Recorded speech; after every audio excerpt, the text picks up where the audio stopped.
हरियाणा में नए चुने गए 10 नगर निगमों के मेयर, 28 नगर पालिका परिषद के प्रधान और 687 वार्डों के पार्षदों सदस्यों को पंचकुला में शपथ दिलाई गई। कार्यक्रम में सीएम नायब सैनी ने मुख्य अतिथि के तौर पर शिरकत की। इस दौरान नवनिर्वाचित जनप्रतिनिधियों से सीएम ने कहा कि प्रधानमंत्री नरेंद्र मोदी के शुरू किए गए बेटी बचाओ बेटी पढ़ाओ अभियान के तहत जागरूकता बढ़ाने, स्वच्छता अभियान को गति देने के साथ साथ नशे के विरुद्ध चल रहे युद्ध में पूरी निष्ठा और समर्पण के साथ मिशन मोड में काम करने का संकल्प लें।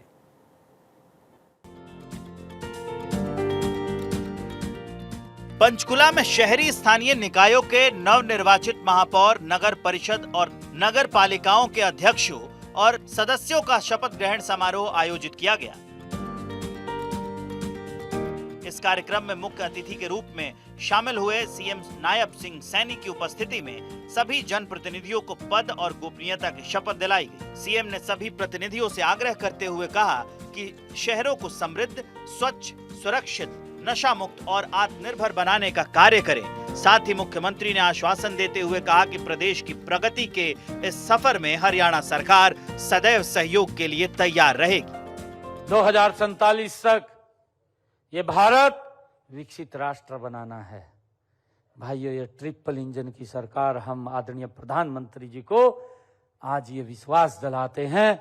आज इस शपथ ग्रहण समारोह के अवसर के ऊपर हम ये संकल्प लेकर के जाते हैं कि हम 3 गुना गति से विकास कार्यों को लोगों की अपेक्षाओं के ऊपर खरा उतरेंगे।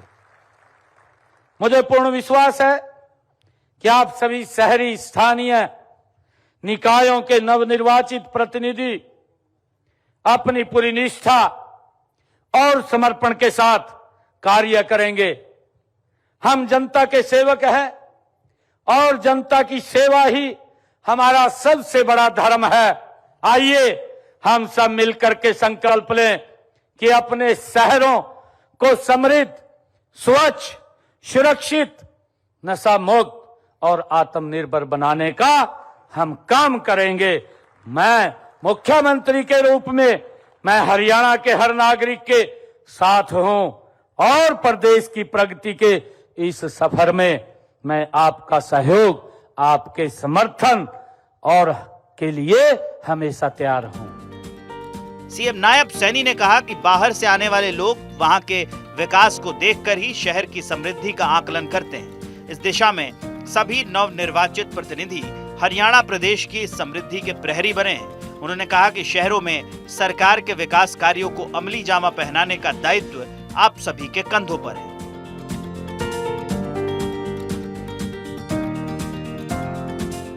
सीएम ने विश्वास जताते हुए कहा कि सभी नवनिर्वाचित मेयर, प्रधान और सदस्यों के नेतृत्व में हरियाणा के शहर प्रदेश को विकसित राज्य बनाने की दिशा में तेजी से कार्य करेंगे। सीएम ने कहा, नशे की जानकारी साझा करने के लिए मानस पोर्टल बनाया गया है, जिसकी निगरानी खुद गृह मंत्री अमित शाह समय समय पर करते हैं। उन्होंने सभी लोगों से आग्रह करते हुए कहा कि आपके वार्ड या क्षेत्र में अगर कहीं भी नशे का कारोबार हो रहा है तो इसकी सूचना मानस पोर्टल पर अवश्य दें, जिससे युवा पीढ़ी का भविष्य खराब होने से बचाया जा सके। इतना ही नहीं, पोर्टल पर जानकारी देने वाले का नाम भी गुप्त रखा जाएगा। सीएम ने कहा कि मैं 2 करोड़ 80 लाख लोगों का प्रतिनिधित्व करता हूं, उसी प्रकार आपको भी जनता ने वार्ड का प्रतिनिधित्व करने के लिए भेजा है। इसलिए बिना भेदभाव के सभी लोग विकास कार्यों को धरातल पर उतारने का काम करें। कई बार महिलाएं आकर के बड़ी हमसे बात करती हैं। महिलाएं बोलती हैं कि मेरे वार्ड के अंदर तो खूब नशा बिकता है। शायद आपके भी ध्यान में होगा, हमने एक मानस पोर्टल बनाया है। भारत सरकार में हमारे केंद्रीय गृह मंत्री आदरणीय अमित शाह जी वो इसके साथ जुड़े हुए हैं। हमने हरियाणा के अंदर यहां 7 स्टेटों का एक हमने इकट्ठा प्रोग्राम चलाया है नशे को लेकर के। दूसरे हमारे अधिकारी भी बैठते हैं, अधिकारियों के साथ साथ हमारे मुख्यमंत्री भी उसके अंदर आते हैं और आदरणीय गृह मंत्री जी स्वयं उसके अंदर बीच में आकर के उसको फॉलो करते हैं, बातचीत करते हैं कि इस नशे को युवाओं से दूर किया जाए। और नशे के प्रति कहीं पर भी आपके वार्ड, आपके क्षेत्र में अगर कहीं नशा बिकता हुआ आपको पता चले मेरा आपसे आग्रह है, इसके अंदर एक बड़ा पुण्य का काम है।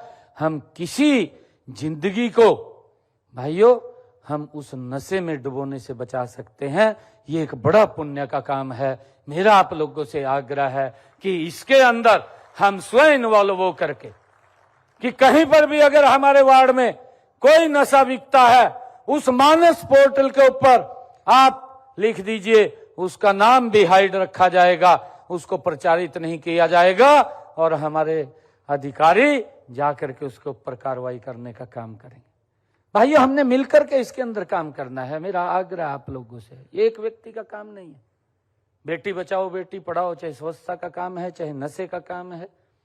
ऐसे नशे से हम युवाओं को अगर बचा लेंगे तो विकास की गति एक बढ़ेगी। बजट में शहरी स्थानीय निकायों के लिए किए गए प्रावधानों का उल्लेख करते हुए मुख्यमंत्री ने बताया कि नगर निकायों को आत्मनिर्भर बनाने के लिए सरकार ने बजट में प्रावधान किए हैं। साथ ही शहरी स्थानीय निकायों में शक्तियों के विकेंद्रीकरण के लिए भी प्रदेश सरकार ने कई कदम उठाए हैं। इसके साथ ही छठे फाइनेंस कमीशन की सिफारिश के अनुरूप पालिकाओं को विकास कार्यों के लिए मिलने वाले बजट को दोगुना करते हुए 3,114 करोड़ रुपए किया गया है। आगामी वित्त वर्ष के लिए शहरी स्थानीय निकाय विभाग के बजट को बढ़ाकर 5,666 करोड़ रुपए किया गया है ताकि विकास कार्यों को और गति दी जा सके।